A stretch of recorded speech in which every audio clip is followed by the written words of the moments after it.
This is where Kirby Smart really dropped the ball. I'm talking about Kirby Smart's biggest recruiting misses, guys that turned into superstars that they didn't really push for during the recruitment process, and guys that maybe they took that weren't good enough to play at Georgia. Now, before I really get into this, I'm not trying to be negative. I cover Georgia recruiting. I know as well as anyone, Kirby Smart and his staff do as good a job as any in the country on the recruiting trail. But no one's perfect, right? Everyone misses. It's not an exact science, and it's late February, right? So just a fun conversation video to have, because I think it's an interesting topic and one that, we can kind of have a little bit of fun with. I mean, they did win 2 straight national championships not too long ago. So things are going really, really well, but still something to talk about. So let's jump right into it. Now, I'm going to start with the 2020 class because, Georgia did sign the #1 class in 2020. Just want to get that out there. But there were several in-state guys that Georgia just didn't really push for that would have made that class even better, which is crazy to really say. But the first guy that stands out immediately is Will Anderson. Georgia really pushed for MJ Sherman in that class early on. He was a top target for them from the very beginning. They identified him early in the process, went after him hard, and they eventually landed him. But that was their guy. And in the beginning, MJ Sherman was ranked ahead of Will Anderson. He was a bigger prospect and was on the recruiting scene a little earlier than Will Anderson did, who just kind of took off. I mean, his recruitment took off a little late. And by the end of it, he was the #1 player in the state, top 5 player in the country, and signed with Alabama. Now, I do think he had a Georgia offer, but that's not the same as actively pushing for someone and recruiting them and making them a priority.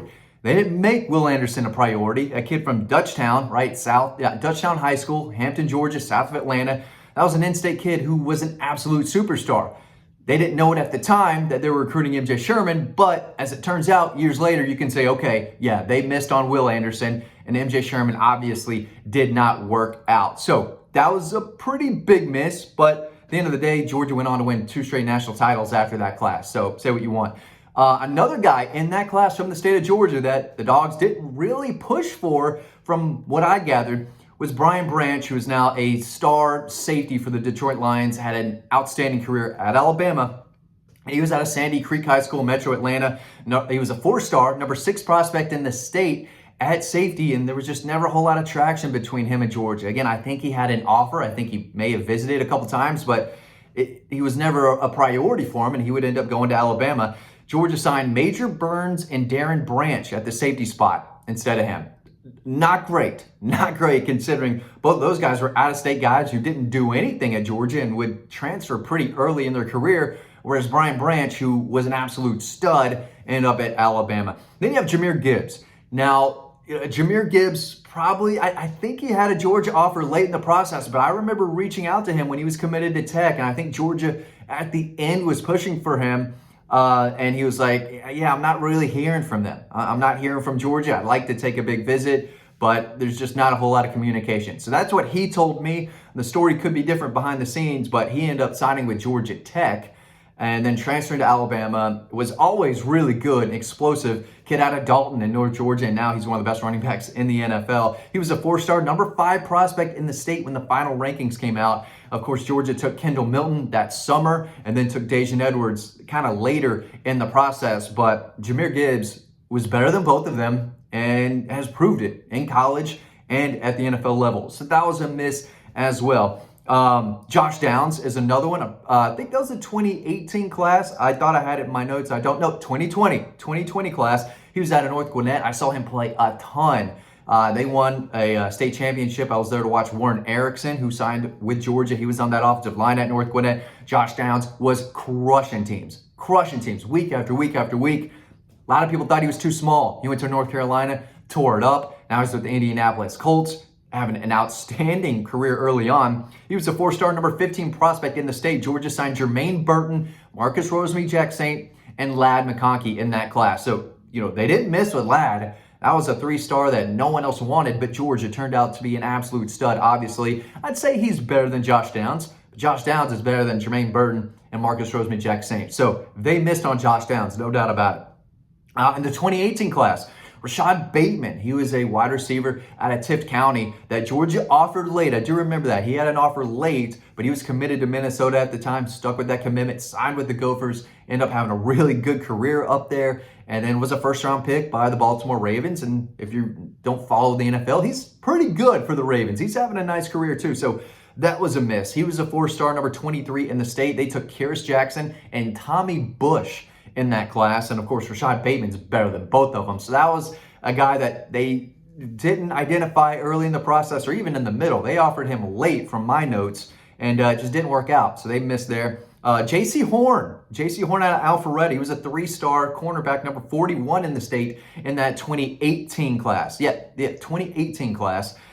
They took Tyson Campbell, obviously very, very good, and Dawg Wilson, who played some as a freshman that year, but J.C. Horn it was awesome, was very good, not only at Alpharetta, but at South Carolina and in the NFL. So that was a miss as well. I think everyone, the whole industry, missed on him. He was a lot better than a 3-star. I was saying it at the time, number 41 player in the state, he was always better than that. I kind of lived in that area, so I saw him more than most. He was always really good and was always better than that ranking. Georgia didn't offer, maybe they offered him, but again, offering a kid and actively recruiting a kid are two different things.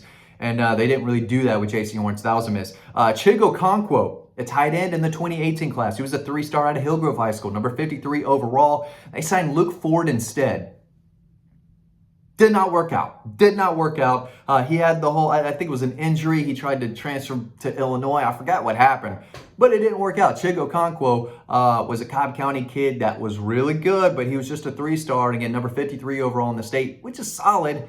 But, Georgia missed on him. He was a 4th-round selection in the 22 draft. He signed with Maryland, by the way. He caught 52 passes last year for the Tennessee Titans for 480 yards. So the kid can play and was really good in high school. And Georgia didn't really push for him. They kind of missed there, taking Luke Ford instead of him. Luke Ford was ranked higher, but he was not the better tight end.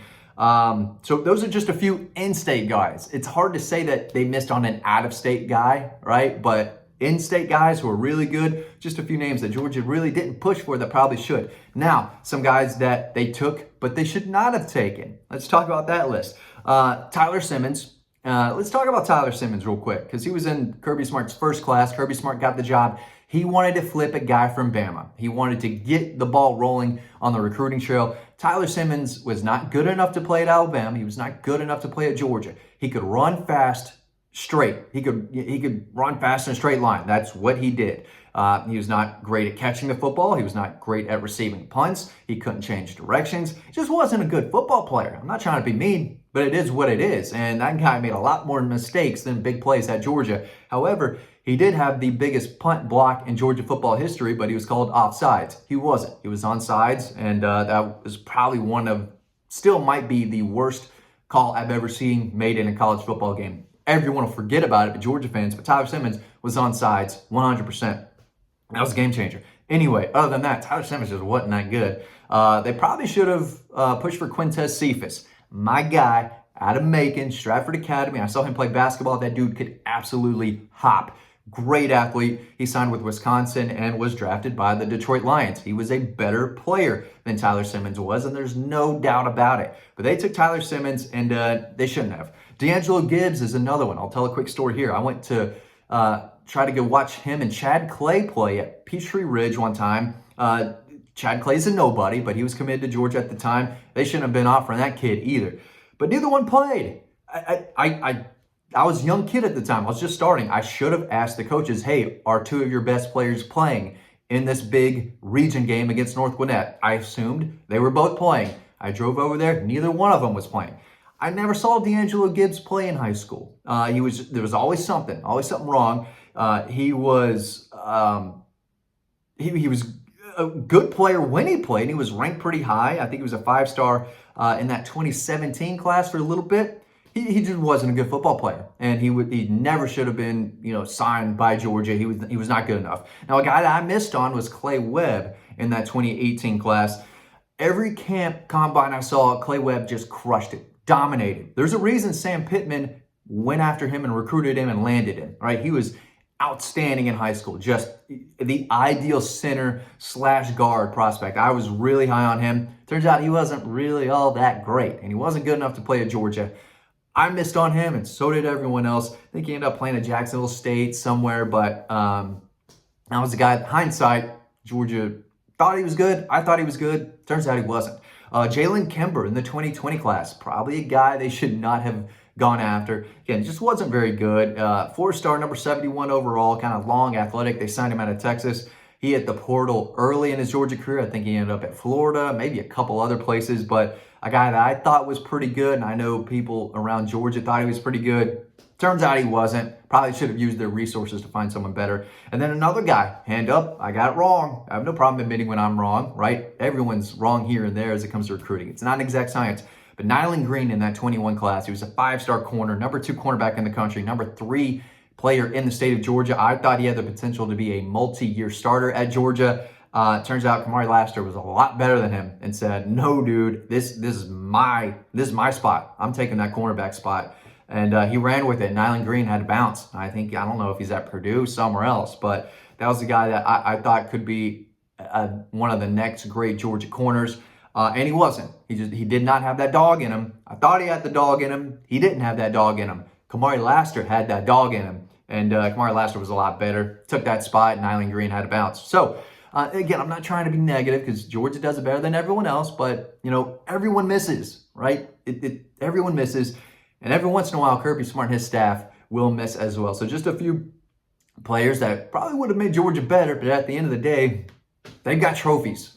And they won those trophies with a lot of these players here. If there's anyone else that comes to your mind, as it relates to all of this, let me know in the comment section below. It's just a fun video. It's not a big deal, all right? Not a big deal.